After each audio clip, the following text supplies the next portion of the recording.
اس لیے یہ واقعہ ہے جب میں 6-7ویں کلاس میں پڑھتا تھا. ہائی اسکول میں میرا ایک کلاس فیلو تھا جو دیہات کا رہنے والا تھا اور اس نے اسکول میں داخلہ لیا تھا اور ہاسٹل میں رہتا تھا. وہ نمازی بچہ تھا، 5 نمازیں پڑھتا تھا اور میں بھی 5 نمازیں پابندی سے پڑھتا تھا. تو نمازیں 5 پڑھنے کی وجہ سے ہماری ایک دوسرے سے دوستی ہو گئی تھی.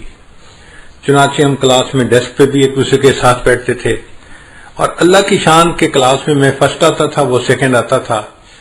تو ہم دونوں قابل لڑکے سمجھے جاتے تھے. تو نیچرل ایفینٹی ہمارے اندر پیدا ہو گئی ایک دوسرے کے ساتھ نماز کی وجہ سے اور تعلیم میں اچھے ہونے کی وجہ سے. ہماری دوستی فطرتاً ایک دوسرے کے ساتھ ہو گئی. ہم اکثر اوقات اکٹھا پڑھتے، اکٹھا بیٹھتے، وقت اکٹھا گزرتا تھا. اب اس دوران کبھی کبھی دیہات کا تذکرہ ہوتا تو میں نے اپنی زندگی میں کبھی دیہات نہیں دیکھا تھا. شہر میں پیدا ہوئے، زندگی گزاری، ہمیں دیہات کا کنسیپٹ نہیں تھا. اس زمانے میں مجھے یہ بھی پتہ نہیں تھا کہ گندم کسی پودے پہ لگتی ہے یا کسی درخت کے اوپر لگتی ہے. مجھے کچھ پتہ نہیں تھا. تو میں اس سے اٹھ پٹانگ سوال پوچھتا، یہ سبزی کیسے ہوتی ہے، یہ کیسی ہوتی ہے، یہ کیسے ہوتا ہے، یہ کہاں لگتی ہے، اس کا پودا کیسے ہوتا ہے. وہ مجھے سمجھاتا تو صحیح مگر ساتھ ساتھ میری سادگی پہ ہنستا بھی صحیح کہ کیسے بے وقوفی کے سوال پوچھتا ہے. ایک دن مجھے کہنے لگا، یار 2 مہینے کی چھٹیاں آنے والی ہیں، اگر تم 3 دن کے لیے میرے گھر مہمان آ جاؤ تو میں تمہیں دیہات کی سیر کرواؤں گا اور سبزیوں کی فصلیں آنکھوں سے دکھاؤں گا. میں نے بڑا ایکسائٹڈ فیل کیا. اچھا میں سبزیاں دیکھوں گا، دیہات دیکھوں گا. تو میں نے گھر آ کے امی سے کہا کہ امی میرے دوست نے مجھے دعوت دی ہے، میں نے 3 دن کے لیے اس کے گھر جانے کا وعدہ کر لیا ہے. امی نے کہا بیٹا اپنے بڑے بھائی کے ساتھ چلے جانا، کوئی مسئلہ نہیں، چھٹیاں ہیں، 3 دن اس کے پاس رہ آنا.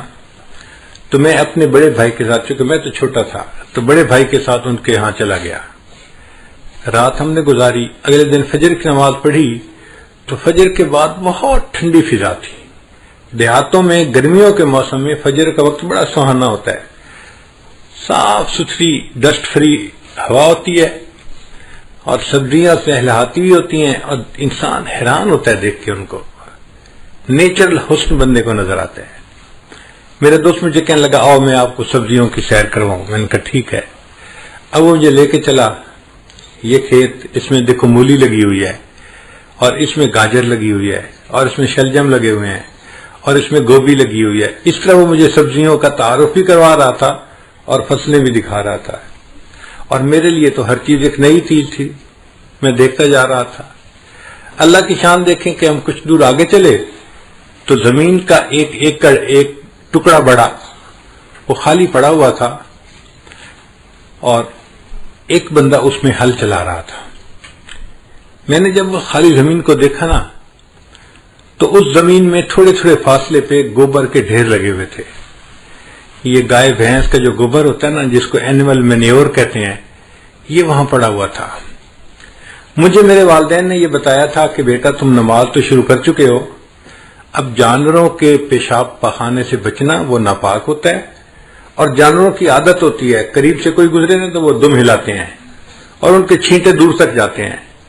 تو امی نے کہا کہ بیٹا اگر اس کے چھینٹے تمہارے کپڑوں پہ پڑ گئے تو تمہاری نماز نہیں ہوگی، کپڑے ناپاک ہو جائیں گے، تو ذرا بچ کے رہنا. تو میں جانوروں کے پیشاب اور گوبر سے نا فطری طور پہ بڑا الرجک تھا.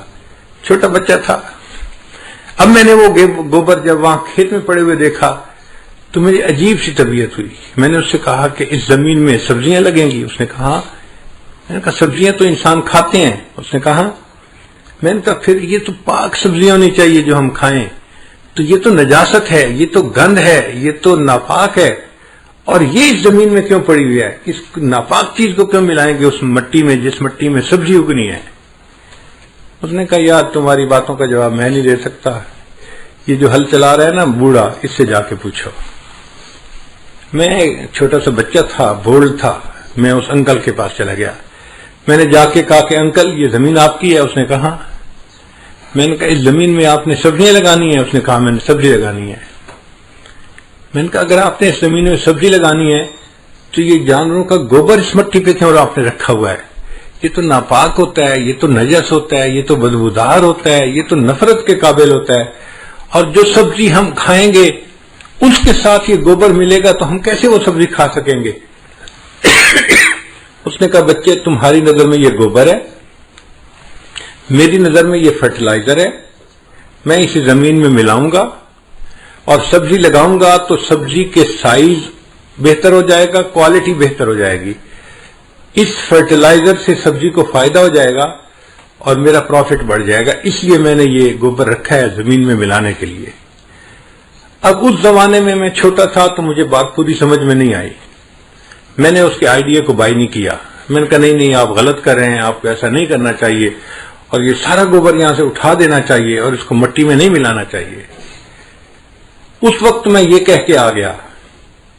آج اس عمر میں جب میں اپنے بچپن کے اس واقعے کو یاد کرتا ہوں تو مجھے یہ بات سمجھ میں آتی ہے کہ جسے ہم نجاست کہتے ہیں، گندگی کہتے ہیں، نفرت کی نظر سے دیکھتے ہیں، جس میں بدبو ہے، جو ناپاک ہے، اس چیز کو اگر کسی کھیت میں ملایا جاتا ہے تو وہ چیز کھیتی کو فائدہ دے دیتی ہے۔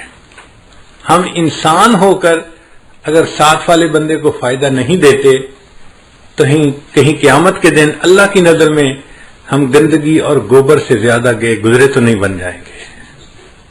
اللہ کہیں گے تو گوبر سے بھی کیا گزرا، تو نے اپنے ساتھ والوں کو کیا فائدہ پہنچایا؟ نہ گھر والوں کو تیرا فائدہ، نہ تیرے رشتہ داروں کو فائدہ، نہ دوستوں کو فائدہ۔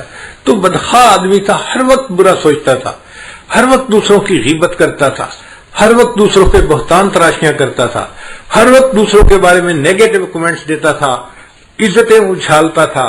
تو کہاں کا اچھا انسان ہے، تو گوبر سے بھی کیا گزرا ہے۔ تو اللہ تعالی ہمارے اندر خیرخواہی کے جذبے کو بڑھائے اور ہم ایک اچھے خیرخواہ انسان بن کے زندگی گزارے۔ آپ سوچئے اگر سب انسان ایک دوسرے کے ایسے خیرخواہ بن جائیں گے تو معاشرے میں کتنی محبتیں ہوں گی، پیار ہوگا، الفت ہوگی، صحیح انسانیت کی تصویر ہمیں اس معاشرے میں نظر آئے گی۔ نبی اسلام نے فرمایا الدین النصیحہ، دین سراسر خیرخواہی ہے۔ اللہ تعالی ہمیں خیرخواہی کی زندگی گزارنے کی توفیق عطا فرمائے۔ وآخر دعوانا ان الحمد للہ رب العالمین۔